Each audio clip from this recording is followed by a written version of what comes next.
Mapagpalang araw sa inyong lahat. Ako po ay si Dorothy Esquivel, kasalukuyang presidente ng Catholic Women's League, unit ng Immaculate Heart of Mary Parish. And welcome sa From the Pews. Ang aking maikling reflection ay hango sa Ebanghelyo ni Mark ng pangalawang linggo ng Adbyento, paghahanda. Itong paghahanda ay hindi lang sa mga bagay-bagay dito sa mundo, pero higit sa lahat ang paghahanda tungkol sa buhay na walang hanggan.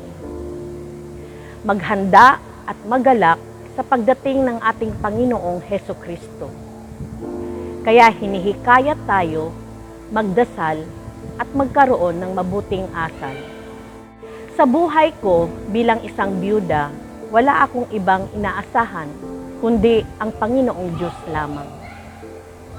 Maraming gawain sa parokya, kapag kinakailangan ang aking tulong, siya ang nagbibigay ng lakas sa akin para maibigay ko ang kaya ko.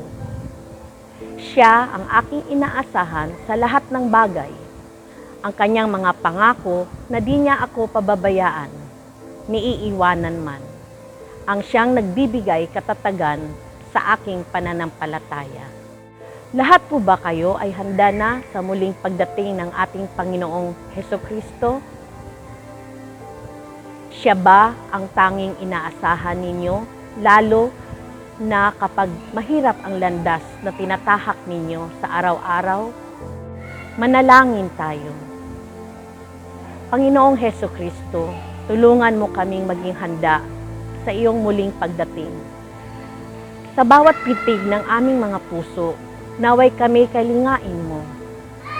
Nais namin na makakasama kayo dito sa lupa, ganun din sa langit. Sapagkat sa iyo ang kaharian, kapangyarihan, at kaluwalhatian, magpakailanman.